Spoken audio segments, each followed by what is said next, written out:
Good afternoon, everyone, or good morning, should I say, to those of us not in the UK. My name is Guy Newey. I am Director of Strategy at the Energy Systems Catapult. For those of you who don't know who the Energy Systems Catapult are, we are an innovation agency based in the UK.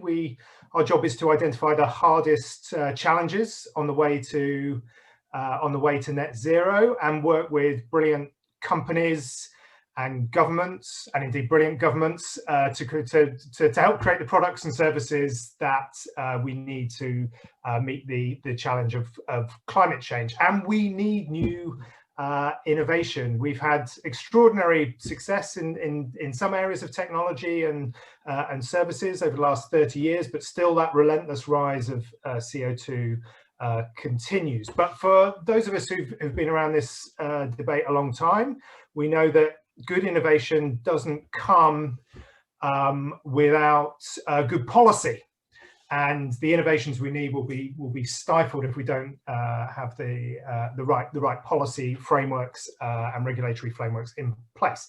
And that's one of the reasons we've invited Mark Jaccard today to talk about his brilliant, fantastic book.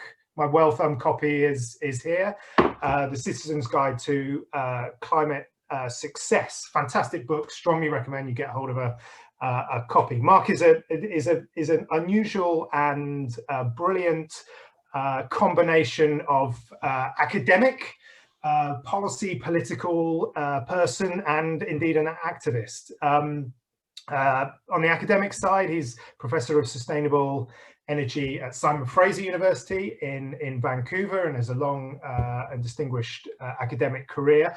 But he's not just talked the talk, he's also walked the walk. He has got his hands dirty, got the scars from actually trying to implement these ideas, these policy ideas. So whether that's chairing British Columbia's Utilities Commission and thinking about introducing carbon taxes there, and the joys of that process, been involved internationally, both with the IPCC and a really interesting organization called China Council for International Cooperation on Environment and Development. He's given evidence to the US Congress, to the European Commission, and as well as those things, he's also an activist, and is a reluctant activist, if I read the book right, and has been, despite that reluctance, has been arrested for blocking a coal train, which frankly sounds a lot of trouble.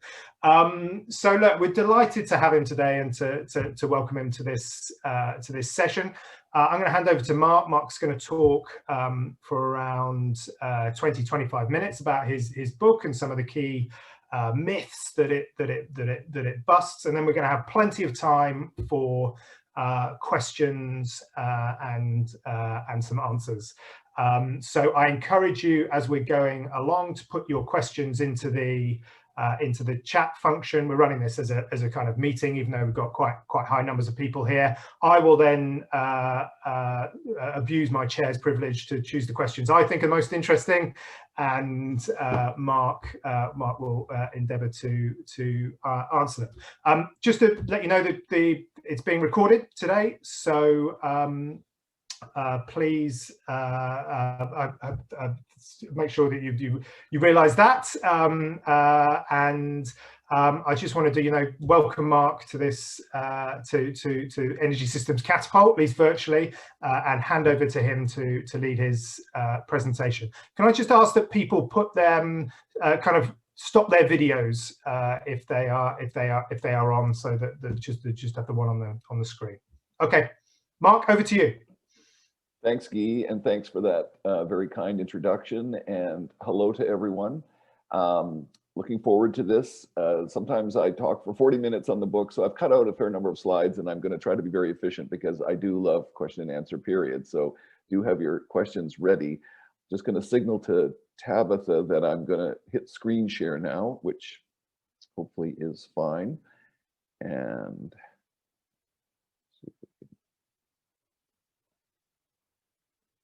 there. So if Guy or someone can just confirm that you're seeing me, we're recording. Good, Mark. Good. We can see you. We can see the slides. You're good to go.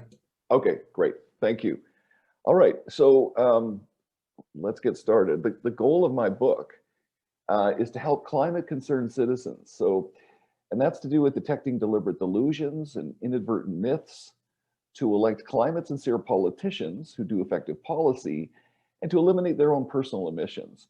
So I really want to emphasize words like climate-concerned citizens. Probably a lot of people on here are even above and beyond climate-concerned citizens. You're very involved in this issue. So this book is also for your friends, family, neighbors who may not be as keen as you are on the issue, but nonetheless are concerned, and they really are a little bit lost with all the information out there. And likewise, one of the things, the important goals then, is to help them identify, to sort through the different messaging from politicians, as I will explain. And so a big focus for me is our biases. And I like to start with a couple of quotes, one from the American Upton Sinclair: difficult to get someone to understand something when their salary depends on not understanding it, which I'm sure you might have heard. And the illustrious British philosopher Bertrand Russell talking about wishful thinking, what someone believes on grossly insufficient evidence. And one way I lead into this book and in the opening chapters is I talk about something that I've done in the 30 years that I teach a graduate seminar in sustainable energy that's multidisciplinary. It involves economics and policy and even some thermodynamics and a little bit of engineering or technology understanding. And in that course, though, one of the first things I do to get people being more self-critical is I make them play this debate yourself game. So there's the students from one course. So you get a picture of this. That's in my dining room, which is the room I'm sitting in right now. And what I do is I ask the students to pick something. So maybe, biofuels. Do you believe that we should develop biofuels? And they'll give a strong answer. If they're environmentalists, they'll say absolutely not. And they'll make that argument. And then I'll say to them, okay, now for everyone, make the very best argument that is counter to your position. And even though these are graduate students at the University of British Columbia and my own university, Simon Fraser, the two main universities in British Columbia, and they're top students from all over, it's amazing how poor they are, how good they can be at thinking like lawyers, that is, knowing all of the best arguments on one side, but not knowing the good arguments on the other side. And that doesn't make them in my view, very good researchers, and it doesn't make them very good citizens. And I'm not saying that I can reform human cognition, but I'm trying to chip away at it with this book. And so that's my point. If you do that kind of critical thinking and apply it to our carbon problem, I think there's a way of simplifying things. And that's what I try to do with the book. So, what is the thing we need to do? Stop burning coal, oil, and natural gas. So decarbonization. And when we try to simplify, I would argue there are three key challenges, and I would argue that most sort of leading experts would agree with me on that. The first challenge is the myth that fossil fuels are expensive. So, in fact, they're plentiful, they're high quality, and they're low cost. And even when people were writing about peak oil and running out of natural gas, those who work in the energy field, know about the Earth's crust, know about economics, would tell you, as I did in a book written 15 years ago called Sustainable Fossil Fuels, that they are plentiful, high quality, and low cost, and that their price will continue to fall with ongoing innovation, and also as we substitute away from them. And so because of that, if I go to Vietnam or Indonesia, or the work that I did, as Guy mentioned, in China, it was very hard to convince people not to burn more coal or to have a transportation system based on oil. And if we look at the development path of China and its associated emissions over, let's say, a 25-year period, we see that that's the same path that other countries are still looking at, in spite of all our wonderful language about renewables being cheap and efficiency and so on. The second is the myth of a voluntary global agreement. Okay, we have to have a global international effort, but we don't have a global governance mechanism. Rich and poor countries can't agree on the sharing of the costs, and yet every year we meet together, and I guess it's going to be the UK's turn, and try to reach a voluntary binding agreement. We can reach voluntary agreements, as we did in Paris in 2015, but they're not binding. And in fact, they don't achieve our targets, hence this sort of black humor cartoon I show you. So that's the second myth. The third myth is the myth of honest domestic policy debate. Now, I can't speak for the UK. I'm sure you have a much more honest policy debate than we do. I watched your Brexit debate, so I must be accurate about that. But in Canada, we are actually a little better than Americans. But when it comes to climate policy, there's a lot of dishonesty. So if you are a climate sincere politician, your life is difficult. First of all, those who are, self-interest is linked, as per the quote I was talking about, with fossil fuels, are going to trumpet the benefits of their use and use a lot of financial resources to do that. Also, climate insincere politicians can fake it when the challenge is a long-term transition, a multi-decade transition, because they can say, oh, I have the same target for 30 years from now as the other guys. And so they can claim that. They also can lie about the economic harm from certain kinds of policies that are effective. And the example that sticks out is a carbon tax, or as you call it, a carbon floor price in the UK. We certainly have big battles about that. And France has had battles. The United States can't even put in a carbon price. So that's a challenge. So these myths and some other things that I'm going to talk about make the decarbonization path seem very complicated. So I'm going to give you a quote right now. I easily found a quote like this. I see them every day. It's a quote that says, we've got to change everything. So fossil fuels are so integrated into our lives that phasing them out would require us to change everything about how and where we live, how we get around, and how we make money. Well, for the rest of these slides, I'm going to argue they involve changing almost nothing. And so I'm going to explain why that decarbonization path is so simple. What are the points? First, we need to focus on key actions in key sectors. What are those actions? I would say phase out the burning of coal and oil and most uses of natural gas. Where to do it? Do it in electricity and transportation for sure. And the reason is because we already have the technologies and we know what the costs are. And quite frankly, countries like the UK, Canada, and even large parts of the United States are moving in this direction. A lot of developed countries now are. We have the technologies and costs. And the other thing is trying to move in these sectors is easier than in the trade exposed sectors because of that global nature of the problem. You can't have much of an effect on the cost of producing steel in your country or cement or aluminum because of the fact that there will be laggard countries. When we look at electricity and transportation, the good news of that is it's actually the most important, even from a global perspective. So let's just look at these two pies represent expected emissions if we continue on a not very aggressive path globally in the year 2050. And the OECD, Organization of Economic Cooperation and Development, are smaller than in the developing countries because they've surpassed us and they're where the growth is. And you can see that emissions from electricity and transportation, those two sectors, which we control domestically by and large, not completely. There is trade in electricity, there is long distance trucking, but in a large way we control them and they represent more than 50% of emissions in a sort of a reference scenario. So that was number one. The second is we have to implement compulsory policies. And this is where maybe we'll have discussion of this later. Again, I think I don't have to convince probably very many people on this call, but it's this is a schema I use. It's really, you can have a simple version which just chops off it. Politicians will talk about all their non-compulsory policies. I was just trying to read the UK industrial decarbonization report to prepare for this talk the other day.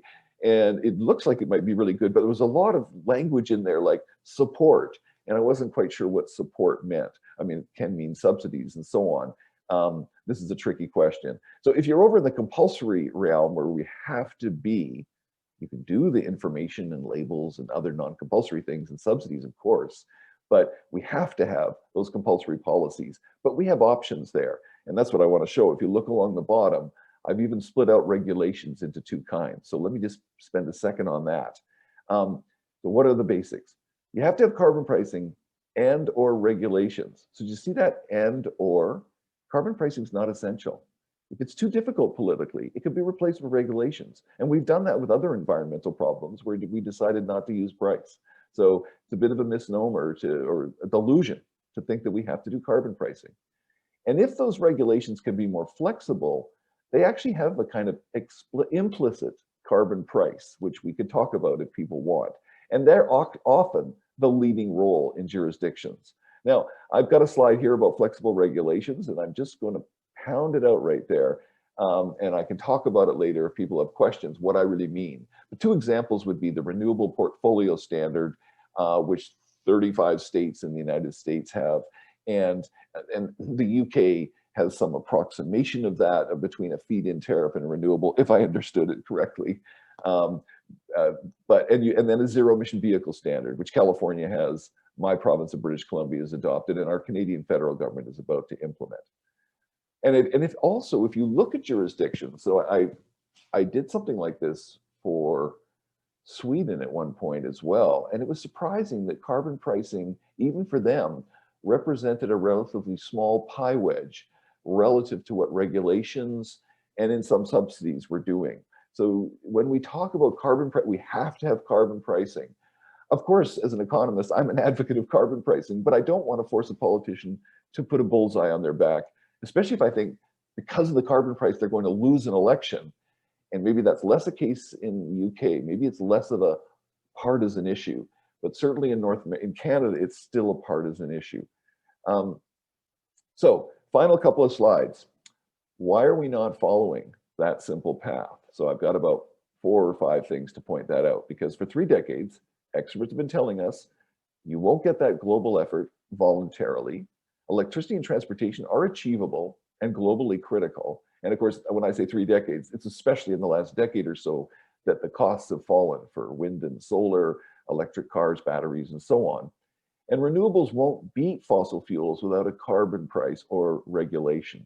So we've known that. And we also know that we have flexible regulation options, although economists haven't spoken about those as much as I think they should have. And so there are some doing research on that and showing that they can be quite close to a carbon price in economic efficiency. But if we've known all these things for 3 decades, what's holding us back? And that's sort of the themes of the book. One are deliberate delusions for people whose interests are associated with the fossil fuel industry. And I won't spend time on this. Some of this will sound familiar to you. Certainly in a fossil fuel resource-rich country like Canada, we're inundated with these stratagems to, oh yes, we care about climate, but we still need to do this particular oil sands development or whatever. Another is related to that debate that I was talking about that I hold in my graduate course, is when people have rigid pro and con views. The more I've studied things in my life, maybe it's the function of getting older, although I suppose you can go in both directions as you get older, I've become less rigid. I see the other side to a lot of these things. So let me just put a list up there, whether it's large hydropower. We're building a project in British Columbia today. It's very controversial. I can see jurisdictions where I'm fine with nuclear power. We do need to figure out how to deal with the wastes, likewise biofuels, likewise carbon capture and storage. And then on the policy side, I'm not someone that argues for carbon tax or against carbon tax. I point out to sincere politicians, if it's not working for you, there are alternatives to the carbon tax, especially if this is going to end up removing you from office and bringing into power a climate insincere politician, which is exactly what we experienced in Canada from about 2006 to 2015, so a decade basically. Fossil fuel industry loves that rigidity, and the motto from me and others is we shouldn't let perfection, the exact right answer, be the enemy of good. So that's the second one. The third is wishful thinking biases, and I've already sort of talked about energy efficiency is going to save us money. Renewables are outcompeting fossil fuels. And when I ask people about their calculations, I never see them showing that the price of natural gas will fall as this happens, that the price of oil will fall as we decarbonize. They don't seem to have that in there. And then there are issues like offsets and so on, which quite frankly, I see as an enormous delusion, and good research supports that. So fossil fuel industry loves these wishful thinking biases. And then even the broader one, I'm going to call it agenda hitching, right? Some people argue that decarbonization requires major changes. Now, these changes, stopping population growth, which hopefully is going to happen of its own accord with greater education of women. But stop eating meat, stop flying planes, stop driving cars, and then even more ambitious, stop economic growth and abolish capitalism. People have written books and campaign on these aspects as being essential for decarbonizing. And I call that agenda hitching. If we can fuel switch away from coal, oil, and natural gas, you can actually still do that and have economic growth and still have capitalism. It doesn't mean that we shouldn't be severely questioning modern capitalism, whether within a country or how it functions globally. And I'm all for that and all for change. And I've striven for that all my life. But I really worry when we make it seem like it's so complicated to actually reduce emissions. And we know from leading jurisdictions now that it's just not true. Scandinavians are reducing emissions. They're still capitalist. So what's the task of a climate concerned citizen? Find politicians who will implement those compulsory policies, perhaps especially in electricity and transportation, as well as buildings, light industry, use of farming, forest, agricultural land, that'll implement also policies that drive innovation in those trade exposed industries, which is why I was looking at that report, the recent report of the UK, and I work a lot on that for the Canadian government and in Canada today. And that also are trying to understand, or not only trying to understand, but are initiating efforts to link with other countries, whether it's in kinds of carbon tariffs, whether it's in clubs, whether it's in initiatives in individual sectors. So after Paris, Canada and the UK started together the Powering Past Coal initiative. That would be an example of that. And so finally, I end with this strategy for climate concerned citizens. And I'll go quickly because I want to stop so we can get to questions. You know, this is a fun part in the last chapter of the book. My students over the years helped me put this together. Some of them were engineers. They said, you got to have a flow chart. So you ask yourself, so what is the citizen supposed to do? You know, does the politician seem sincere? Yes, but there's a lot of other things we have to be sure. Do they have a target? But if they have a target, is the target actually linked to policies? And then, yes, if it is, you know, are those policies pricing and regulations? And if they are, then are they at stringencies where independent people can say, okay, they're increasing in stringency and we know that they're going to be able to hit the targets. And so that's the point where you don't have to be involved in civic activism, but you have to be politically involved, and you campaign for and fund those politicians in every way you can to keep them in power, to keep them implementing the correct policies. And if you're in the other world, though, that is where you have to contemplate being an activist. And so Guy mentioned, I didn't know if he would, that if it's working, good, but otherwise you're in a bit of a complete, a continuous loop there. And that the one time that I was activist was when Canada had a federal government, the Harper government, that was deliberately inactive. And I, as an expert who had been known across the country, I was convinced by other people that I needed to be activist and engaged in some civil disobedience, but it's not something I normally do. And we're building major oil pipelines in Canada right now. And I actually support our federal government. And when people say, why aren't you getting arrested again? I'll say, no, we have a climate sincere government. I want to support them. So I'll end it there. Thank you for attention. Oh, good. I've taken 20 minutes from our start time. And so I'm going to hand it back to Guy and to go to questions. I look forward to the chat to come. That's brilliant. Thanks, Mark. So a few questions coming in, but I'm going to take the chair's privilege. But please, everyone, I'll keep an eye on the questions as they come in. But I just want to follow up a couple of points that you had mentioned. You talked about the kind of carbon tax debate and the experience there, and the risks of putting the bullseye on the back of the politician, as it were. Can you talk us through what you've learned, kind of the attempts to practically introduce carbon taxes, and where that and what that can sometimes lead to in terms of a kickback on politicians? Certainly. Um, well, the word, so I actually got very interested in this over the last 15 years, and I'm an amateur reader of psychology, but it's also so much in behavioral economics now. You know, Daniel Kahneman, Thinking Fast, Thinking Slow. There's a huge literature there, and there's a lot of a literature and surveys, and even my own group started to venture into this area because in British Columbia we had a perfect sort of natural experiment where the government in 2007 implemented a carbon tax, which I helped design, but it also implemented a policy in electricity that caused the cancellation of 2 coal plants and a natural gas plant, a zero emission electricity regulation.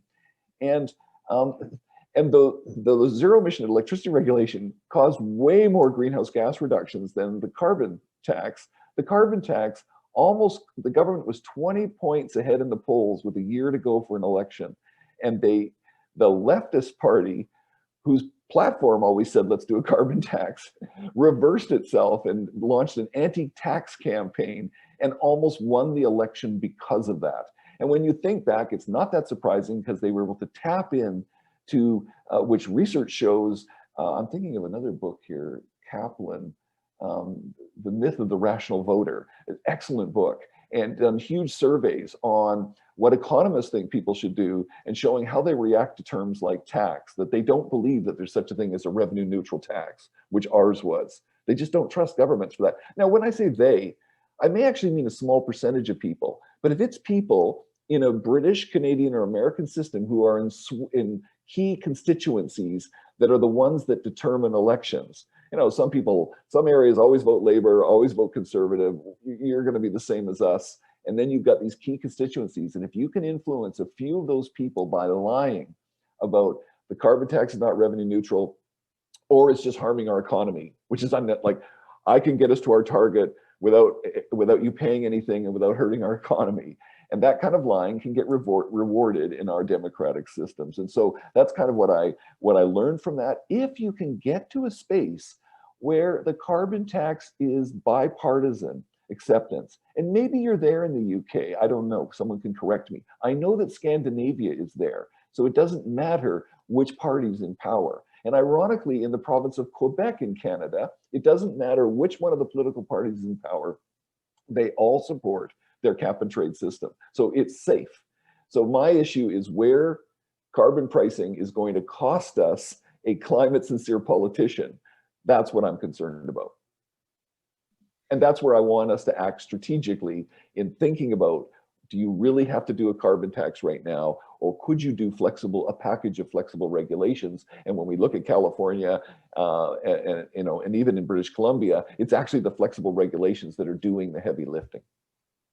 Yeah, it's very interesting. In the UK context, we've had some success with carbon pricing in some parts of the economy, but other areas remain untouched. And so we've got a kind of mess of incentives in different ways. Right, I'm going to go out to some of the questions that are coming in now. So Peter Lancaster says, how do we address the differing rates of technology development, i.e. the rapid development and adoption of electric vehicles before you've got the wide scale generation of electricity from non-carbon sources? I guess that's kind of how do we make sure we're not going too fast in one area versus other areas and the whole system works together? Right. And I appreciate that question because it allows me to say, don't care about that. Like, we just shouldn't care about that. I've been amazed at how often people who want, and I'm not accusing Peter of this, people who want us to slow down will always point out, oh yeah, but you still need oil to make wind turbines, and so why should you stop using oil? Because somebody used it, I don't know, to move a wind turbine in a truck out to the location. And or when you're making biofuels, your tractors are still running on, they're not running on biodiesel, they're running on, like, the system. We know we need to do. The nice thing that's happened is in the last while, we've recognized that we had to decarbonize everything. We actually have to get to zero emissions. And so But the fact that we might go faster in one area than the other, and that might mean that someone acquiring an electric car, if we actually do the calculation, it could be that they're not having much effect on emissions because their system is still 70% coal generating their electricity. But we know that if humanity is trying to force electric cars, they're also doing something in the electricity sector. Maybe it's going slower. I don't care. Where will it be? Like I am an energy economy modeler, and I'll say, where are we going to be in 10 years, 20 years, 30 years? And so I don't care if we're out of sync in years 3 and 4. There may be good reasons. There may be actually even a carbon price might do that, because it all depends on how, like, even if you just had the one perfect policy, single carbon price through your economy, you might still have that things happen at different paces because of how fast capital stock turns over, the sunk costs in it, all these kind of factors. Cars turn over, I don't know, over 15 years, the whole stock, electricity plants much slower. So I don't worry about that. And then finally, if I can get back to my large industry, I do believe large industry will be slower. And so I'm engaged in that right now, helping governments in Canada, because there's part of their own supporters are like, we got to make industry do this. And I'm like, okay, your steel industry right now is fairly old. It's competing globally. Aren't you, if you increase their cost of production by 5 to 10%, aren't you going to put them out of business? Or people say, should we decarbonize production in the oil sands? And I'm saying, I don't even know if the oil sands will be around in 2 decades. So why would we spend a lot to decarbonize that? So those are these time, I guess I love the question, and I would say, don't fret too much about the timing. That's my view. So next question is from Natasha Hobday. So do you think our experience of COVID lockdown and the temporary changes to work, leisure and life in general help or hinder both politicians and the rest of us along the decarbonisation road? Yeah, these are excellent questions. And I've addressed this question a fair bit in the national media in Canada, just because of our BBC is the CBC, the Canadian Broadcasting Corporation, and I do some of the national shows there. And I think my position has generally seemed like a wet blanket, and because a lot of environmentalists that I know, not a lot, but some, got excited, like COVID is look at emissions are going down. And the point of someone like me is the capital stock is still there. You've still got the same cars, the same electricity plants, all we're doing is deliberately, the same restaurants and their own heating and cooling systems. We're just shutting everything down. The capital stock's still there. We're not tearing anything up. Then we're going to reactivate our economy, and we're going to flood right back to that. So I don't see any help there with COVID. Then some people say, well, when we come back from COVID, then the government will do these green investments. Likewise, I don't see a lot of that. Most of the money, the macroeconomists I talk to, and I'm not a macroeconomist, but they emphasize, no, we just need to put money in people's pockets and let them figure it out. It's not like we have to make major investments. And so in Canada, as we started to come back, I've noticed that as well, that the government has talked investments, but that's been all quite slow. And then even the final part is, some people have said, well, COVID changes our behavior. Maybe it changes our perception, our willingness to think about risk, so to act on climate because of that, or even changes our behavior, like we're going to work at home more, and so our mobility will go down, and that will reduce emissions in some way. So I think there will be some of these kinds of effects, but they can go in all different directions, right? They can mean that some people won't take public transit anymore, and because of that, there'll be more private vehicle transportation. But it's really hard to say.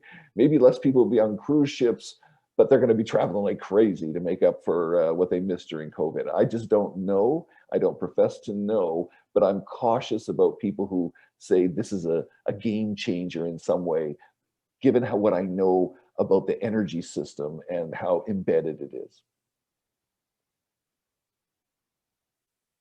Yeah, it's a really, really good challenge there. I'm going to combine 2 questions. I've got one from John Barton and one from Brian Knott. And that's they're looking at the kind of question of of justice in the transition. So John asks, is deep decarbonisation possible without wealth distribution? Poor people cannot afford to make the changes, and rich people can afford to pay any carbon price. So is there an issue there? And Brian, similar question. You suggest that the key is pricing and regulation. How do you make sure that there's not a significant increase in inequality from those kind of interventions? Thank you. Yeah, so I see a lot of this literature right now, and to be honest with you, that is one of the areas where I'm pushing back with agenda hitching. I believe that we could we could decarbonize completely, and inequity, the level of inequity in our society stay about the same, get worse, or get better.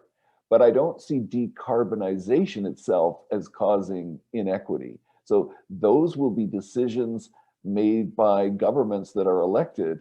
And I don't, like, the UK, Canada, North America, Europe, the wealthier countries have not done well over the last couple of decades, since maybe Ronald Reagan, in equity. There's been some significant inequity, and so it's a movement to address that is important to me. I don't see why decarbonization would add on to that. Just to give you an example, someone says from vehicles. So first of all, we're really talking about low-income people. They're not using vehicles. So, we have a transit system, its costs are determined. Are its costs going to go up as the transit system becomes even more decarbonized? I don't see why governments would do that. So then another thing would be in buildings. Well, very poor people are in some kind of housing. There are people who can be, and I know you have this term in the UK, energy poverty. There are people that can, be right there. They're not the poorest, but they're in a building that they own or in some way rent or control, but they're not able to afford to do things with the heating system or the insulation. They don't have the money to do that. And yes, governments need to step in on that. But I don't see why. Like, I don't see energy prices being dramatically higher in decarbonization. And our estimates are that if energy service costs are 6 to 10% of a typical budget and higher for a lower income budget, that there's no reason why decarbonization would change that dramatically. Any analysis that I've seen.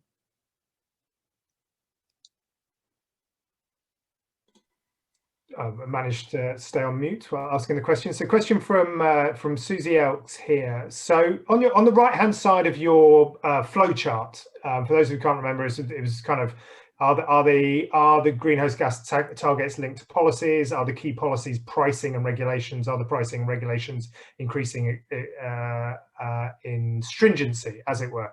So, Susie makes a good point that these are often complex policy questions with the details of the policy implementation making real impact. So first of all, do you think there's enough kind of reporting on the impact of the policies, and if not, if that's not being done well enough, understanding the impact, what's needed to bridge that gap? Right, good question, and it's a good question because it's one, I've had a long career in Canada, so let's say that's 30 years. And for the first 15 years, I had to deal with governments who hired me and my modelers and research team as part of one of the many national initiatives starting in 1989 to reduce greenhouse gases, in which we showed, you want to hit your Kyoto target of 2010. It's now 1999, 98, government's putting together a plan after signing Kyoto, and we did the modeling for them. They did a big national process. We said, yep, it's regulations and pricing. We'll do a whole bunch of other fun stuff. And then in the last minute, the government said, you know what, we'll do all the fun stuff and we'll just delay the regulation and pricing a bit. And I mean, that's been a scenario. I think there's some of that happened in places like the UK as well. The Scandinavians went and put their price up, carbon price, but they replaced fuel taxes with it. So some of that wasn't as important either. But what I wanted to get at is I seem to be alone in Canada as someone in the media doing analysis with a think tank that's well known called the C.D. Howe Institute to point out that government wasn't going to get anywhere. And with a well-known Canadian column journalist, Jeffrey Simpson, we wrote a book called Hot Air. You get the idea. We wrote a book called The Cost of Climate Policy. And I was very frustrated because I noticed that my colleagues in the United States, the Energy Information Administration, and then Stanford University's Energy Modeling Forum brings to, as soon as something's debated in the United States, there's immediately an independent team that is very credible in the media and even among politicians to say whether the policies are actually going to have the effect that government is promising. And I noticed that, at least in the United States, they had this honest debate, and it was about which compulsory policy. So even in John McCain in the mid-2000s, you had debates about a cap and trade where, they knew they had to get a price and it was nationally recognized. They were fighting about whether they needed to act on climate, but it wasn't about the policy tool. And so to sort of answer, now in Canada, I'm happy to say we're in that same space. We have enough independent entities. I've had some role in helping develop that.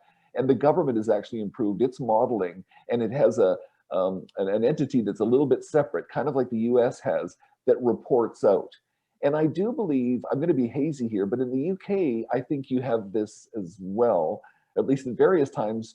I remember a friend of mine, Michael Grubb, was in some entity. I went and visited him in London that was like an independent voice so that it wasn't just from government ministers. Now, I may be describing incorrectly your situation now, but the question's a very good one. And it really is, you need mechanisms in society that are trusted by the media and have enough influence to say whether those policies are really going to achieve what people say, promise.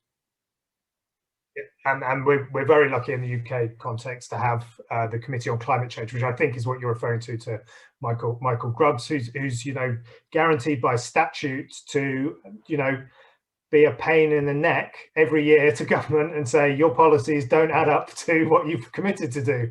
And having been on the inside in government when they're coming back, that certainly is an effective lever and a good kind of institutional check on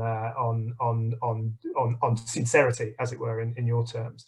So, question from Sam: do you have any advice for which career paths could potentially be most high leverage for helping a society decarbonise? So, and Sam says he's a UK citizen, but unsure whether work in the public or private sector would be most impactful. Oh, that's a fun question, and the reason it's fun for me is because I led a privileged career as an academic in which I only taught graduate students for the first 20 years of my career. And in fact, some people who weren't academics were astounded and felt I was very privileged and spoiled, and they're right. And then 10 years ago, so we moved into undergraduate teaching. Government's forced us to for budgetary reasons. And I started to really enjoy this. And you get a real diversity, and I'm in Vancouver on the West Coast. A lot of my students at the undergraduate level studying sustainable energy, economics, policy, engineering, might have been born in China, East Asia. They might have been born in South Asia, or also in Canada, of course, in North America. And over the years that I've been teaching that, I've always say to students, and I want you to write me later on if you get a job somehow related to this. And so I now have, I haven't really kept track, but I have in my head this fairly large data sample. And what it enables me to say to Sam, it could be anything. It could be, it's people whose family started a wind turbine distribution company. It's people who are into the production of biofuels on farms. It's people who are into communications.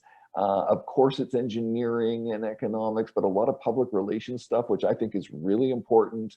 It's in the corporate sector because that's where we got to, that's all the influence that they have. Environmental activists, politics, political support, citizen, and then all sorts of sort of creative things that younger people figure out how to do that I couldn't even think of, that involve internet and so on. So Sam, I don't mean to be flippant or too evasive, but I really believe it's wide open, and I have the broader umbrella of just sustainability. We humans are energy and material throughputs. My interest is not just energy.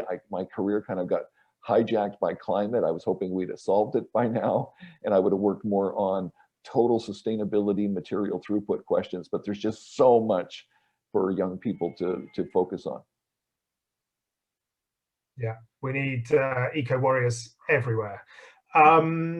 Sarah writes, kind of follows up from some of those questions. So Sarah says, I'm particularly interested in the science of myth busting and the challenges of avoiding disinformation, how we tell stories and employ strategic narratives that help, not hinder, process. Have you done work in that area? You kind of suggested that might be an area you're thinking about and focusing on, that issue of how you challenge disinformation. Right, and absolutely. And I'll just apologize to everyone. I fed the cat a lot this morning, but she's just right here, so you might hear her sometimes complaining. I don't know why she's complaining. Anyway, well, let's just look at one of the examples I gave, or even two. When I wrote this book called Sustainable Fossil Fuels, also with Cambridge University Press, and it did very well. And it was in 2004, 2005. And the reason I wrote it was because in Canada, which is a federal structure of government like the United States, and so the regional governments have quite a lot of power. And, and people might have heard of Alberta oil sands, which is, so we have a lot of oil. It's a high cost producer, so I think it's going to be it is in big trouble already. Unless oil prices are sort of above $60, $70.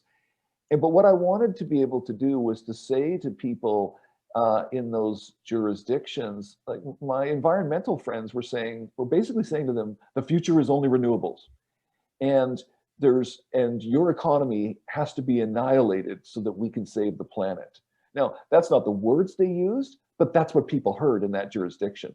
And what did it do? Well, sadly, you know what us humans are like. It motivated people to deny the science, to take longer to accept the science, to make stronger arguments and try to influence the whole country about why it was essential.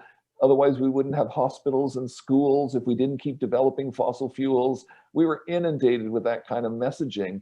And I was trying to bring the parties together and say, look, there's a path, if we do the science right, where we can convert fossil fuels to hydrogen. Just as you can use renewable electricity to convert water and separate hydrogen, you can get hydrogen from fossil fuels and bury the carbon dioxide. You can make electricity from fossil fuels and bury the carbon dioxide, and you can do it in a whole bunch of ways. And the science should be developing for that. And the UK, for a bit of a time there 15 years ago, was one of the leaders in the world in trying to develop carbon capture and storage. That's an example, though, where I think science can really help because it helps validate certain regions that would have pushed back. So I'm trying to blend together the strategic science with the psychology of what blocks climate policy. And I believe that we need to be thinking about bringing those things together. And I'll just give one other example. People will say, we can't have biofuels. And I'll say, well, I'm sure we cannot replace all of the oil-based products that are used in transportation with biofuels. I agree completely. But right now, at least the data I'm looking at in Sweden and Finland, about 20% of liquid fuels that were fossil fuels are now from a biogenic origin. And Brazil did a lot of things that can happen in other tropical, subtropical areas, some of which is not great for the land or water, but some they've developed quite well. And why aren't we applying science to sort of help people do that? Because people in the developing world want to get value from their land base, and they may just cut it down and have pastures and grow cattle for meat eating if you want that. But otherwise, it may be that not all those tropical forests will stay in the pristine state that we would like, but they will be used in a biological way, but also as part of an energy system. But we need good science, whether it's ecology, water quality, or the processes of making biofuels. So I've run on a bit with that answer, and I apologize, but I can give you a lot of examples of things like that, where I think we have these rigid pro and con views. You can't use any fossil fuels, you can't use any biofuels, and actually science combined with good regulation can really help with that. Yeah, no need to apologise, because it's helpfully answered a couple of other questions that were put in there from around biofuels and issues. Question from John Taylor says, I think it's a shame you've taken your reading on citizen energy co-ops from Naomi Klein. Community energy enterprise in the UK and EU are more pragmatic and innovative than your book gives the sector credit for. Is there a proactive role for citizens in local energy deployment? Yeah, so no, it was very deliberate to use Naomi Klein, because she said this changes everything. And she meant it changes everything about our economic system.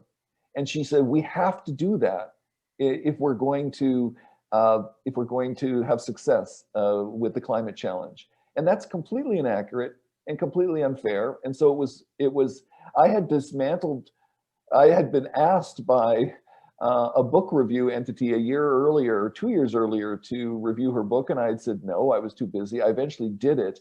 And when I did it, I've had so many people around the world contact me, but people who I respect, who've said it was the best critique of her approach. Now, you've taken one aspect of it, which is the idea that that we don't always have to have large corporations providing energy, whether it's utilities or maybe even oil supply. But I mean, we want to get away from oil supply. So let's say renewable electricity. And you're arguing, why isn't it great that if some of that's done by community organizations? And my answer to you is, sure, fine. That's fine. And in fact, it was funny when she kept talking about changing everything. At some point in there, I said, wait a minute, we have a lot of community-run district energy systems in Scandinavia. Well, the last time I looked, Scandinavia is still capitalist. And so I was interacting with some economist friends in Sweden and in Denmark to get some breakdown of public versus private ownership, co-op ownership, municipal government ownership, various other kinds of collectives. I support all of those things. Her message was, you can only get to zero emission if you have those things. You must get rid of, I mean, she was basically espousing energy autarky, meaning that every community is providing all of its own energy. And I see nothing wrong with what we notice is when people have gone to renewables in a big way, they've actually, in some cases, used economies of scale and gone big. So Denmark building large wind farms off the coast, and so large utilities getting involved. The one in Copenhagen with using biomass now as part of the district heating, and these companies having a global reach in much of what they do. So I presume by all the rest of her language that she would oppose that. But I'm really happy with the Scandinavian approach, and maybe some of that's a UK approach as well, where communities have a large role. But I wouldn't force that on anyone. I wouldn't force it on them. I don't want to wait for everyone to be believing in that before we make success with this. I don't see why you would connect the two other than just agenda hitching. That's what you'd like to see. Well, keep working on that through the democratic processes to convince your local community to own its entire energy system. There's nothing stopping you from doing that in a democracy. Great.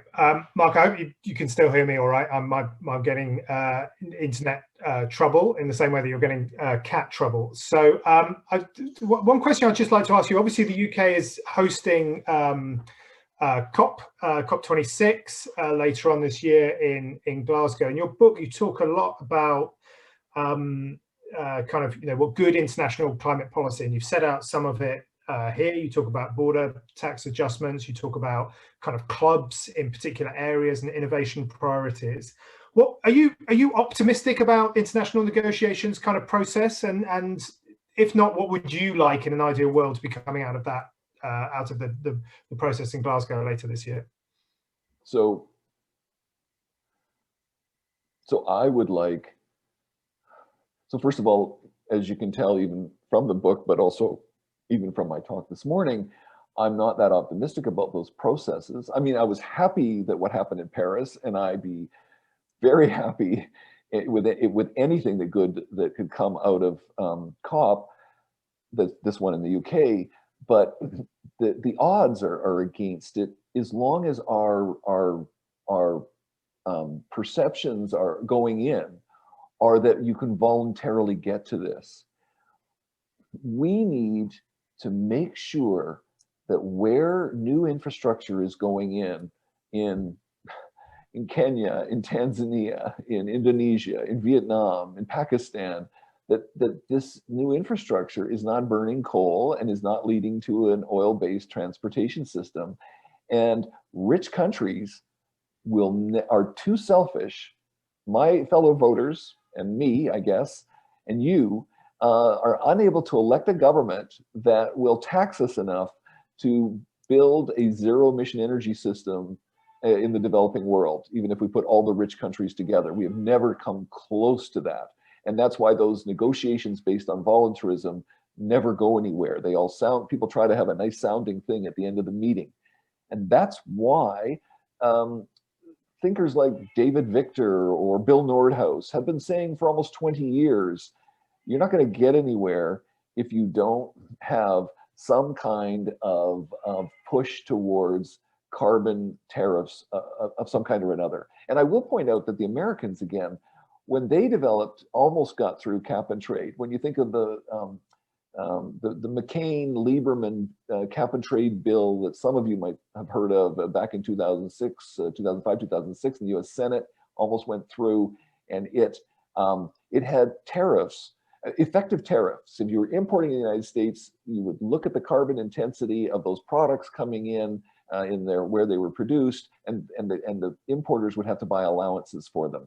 The Waxman-Markey bill had similar elements in 2010, which got through the US House, but not the Senate. So my point is, we have been on the cusp at various times of having leading countries bring in tariffs. But until that happens, I say we're still going to spin our wheels. And so I'm very happy that Europe talks more and more about border carbon adjustments, carbon tariffs, whatever you want to call it. And in Canada, I am someone who works, in the bowels of government, trying to present possibilities for how Canada could link up, perhaps, with Europeans, perhaps the UK, perhaps with the Biden administration, and even one day with the Chinese government. And I think that's probably the more likely path that we're going to have to success, and it's still a ways off. So this is very challenging.